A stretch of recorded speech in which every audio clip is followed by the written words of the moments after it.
Ciao ragazzi, bentornati sul canale. Questa settimana torneremo a parlare nuovamente di batterie, ma questa volta andremo a vedere in modo particolare qual è la batteria più adatta ad essere installata sul nostro fuoristrada. In commercio esistono fondamentalmente tre tipologie di batterie. Le più diffuse sono quelle acido-piombo tradizionali, che sono composte da lastre di piombo immerse in una vasca di acido. Poi ci sono le batterie AGM, anch'esse hanno delle lastre di piombo che sono avvolte da delle fibre imbevute di acido. Infine ci sono le batterie al gel, che hanno sempre le solite lastre di piombo ma sono immerse in un gel composto da acido. Ora andremo a prendere singolarmente ogni tipologia di queste batterie e andremo a esaminare tutti i pro e i contro che le differenziano. La prima tipologia di batterie che andremo a esaminare insieme sarà la tradizionale acido piombo. I pro di questa batteria sono fondamentalmente il rapporto qualità-prezzo, in quanto con circa 70-80 euro riusciremo ad acquistare una batteria di buona qualità che, avendo un buono spunto, riesce ad avviare anche motori di bassa cilindrata. Purtroppo questa batteria ha dei contro molto importanti. Ad esempio, in caso di rottura o in caso di cappottamento del mezzo c'è il rischio che fuoriesca dalla stessa batteria dell'acido liquido, che potrebbe rovinare il vano motore o, nel peggiore dei casi, potrebbe entrare all'interno dell'abitacolo creando danni fisici alle persone che lo ospitano.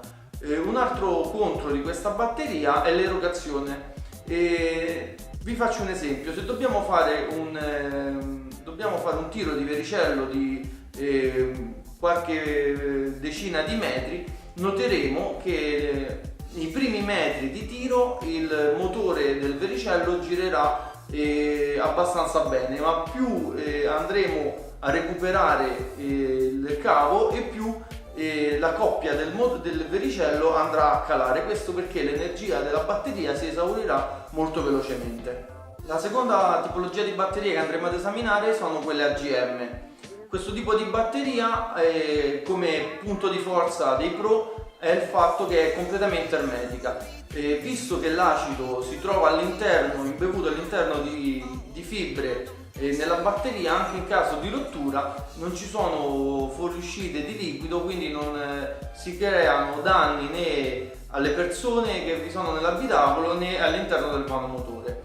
Un altro punto di forza di questa batteria è l'erogazione dell'energia. Come vi facevo l'esempio prima del vericello, in questo caso se noi andiamo a affrontare un tiro di vericello molto lungo, noteremo che la coppia del motore rimarrà costante per un periodo più lungo rispetto a una batteria tradizionale. Questa batteria comunque ha anche dei contro, ad esempio ha leggermente meno spunto di una batteria tradizionale. E soprattutto una parte importante dei contro riguarda il costo, perché queste batterie non sono molto economiche. Comunque dopo andremo a vedere che esistono anche delle eccezioni per queste batterie AGM, perché ce ne sono di specifiche studiate proprio per l'uso fuoristradistico. L'ultima tipologia di batterie che andremo ad esaminare sono le batterie al gel. Quest'ultime, come le batterie AGM, sono completamente ermetiche, quindi sono molto più sicure rispetto alle tradizionali batterie che al loro interno hanno dell'acido liquido. Un altro punto di forza di queste batterie è la capacità di erogare energia per un lunghissimo periodo. Purtroppo hanno anche il contro che, se vengono caricate e scaricate molto velocemente, il gel al suo interno si riscalda e si solidifica, rovinando del tutto la batteria e compromettendone la capacità di fornirci energia. I contro di questa batteria sono fondamentalmente il costo molto elevato, come per le batterie AGM, e infine un altro contro di queste batterie, che è quello che ne compromette di più la scelta per i nostri mezzi, è lo spunto. Ovvero, queste batterie non riescono ad avviare al 100% i motori, anzi la maggior parte dei motori dei nostri fuoristrada non riescono ad essere avviati da una batteria al gel. Ora andremo a vedere nel dettaglio questa tipologia di batterie, su che mezzi dovremmo installarle. Le batterie tradizionali a acido piombo sono consigliate per essere installate su qualsiasi tipo di mezzo anche fuori strada che viene utilizzato soltanto in un contesto cittadino dove non abbiamo il rischio di cappottamenti, quindi della fuoriuscita dell'acido, e soprattutto non dobbiamo alimentare componenti esterni tipo vericelli o fari supplementari o blocchi o quant'altro. E poi ci sono le batterie AGM che sono più dedicate a un uso fuoristradistico, sia per una questione di sicurezza ma anche per una questione di erogazione di energia, in quanto oltre a avere un buon spunto per avviare i motori riescono anche a gestire al meglio i vericelli e i fari supplementari. Infine ci sono le batterie al gel che, come avevamo detto, non sono in grado di avviare i motori, o meglio non sono adatte per far avviare i motori, e quindi non possono essere usate come batteria primaria, ma possiamo in qualsiasi caso utilizzarle come batterie secondarie su tutti quei mezzi che noi utilizziamo per fare dei lunghi viaggi oppure per fare del campeggio, e magari ci possono tornare utili per alimentare frigoriferi, luci e quant'altro. Infatti questa tipologia di batteria è molto indicata e viene spesso installata sui camper. Come vi avevo accennato in precedenza, per quanto riguarda le batterie AGM esiste un'eccezione, ovvero l'Optima, che è una batteria che è stata studiata e dedicata per un uso fuoristradistico. Infatti ne possiamo trovare di 3 tipologie, la gialla, la rossa e la blu. Ne abbiamo già parlato in video precedenti. Questo tipo di batterie hanno un metodo di costruzione completamente differente alle classiche batterie AGM che da tempo vengono usate nell'ambito del tuning per alimentare impianti sterei o luci.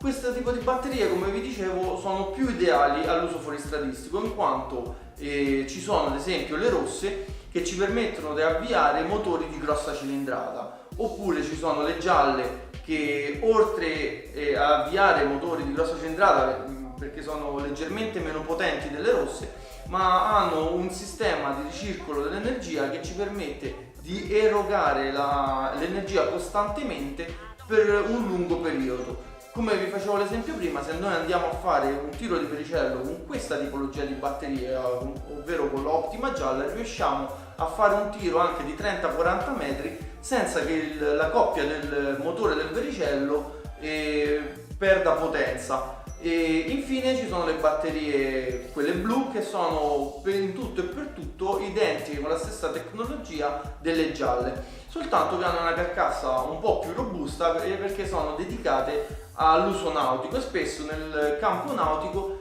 non ci sono dei portabatterie dedicati per alloggiarla, quindi questa batteria è più adatta ad assorbire delle sollecitazioni. Molti si chiederanno, sì, allora a questo punto sui fuoristrada posso montare la blu invece che la gialla. Fondamentalmente non è soltanto una questione economica, in quanto la gialla costa molto meno della blu, e sul fuoristrada possiamo alloggiare un portabatterie specifico che già vi ho mostrato in un altro video, che viene prodotto dalla Blue Torque Fab, Genrite, dalla Poson Spider, dalla Ballistic e quant'altro, e che ingabbia del tutto la batteria e la protegge dalle sollecitazioni e dai lutti. In più di queste batterie si possono anche montare in tandem per avere una capienza maggiore. L'importante sarebbe installare un alternatore più potente.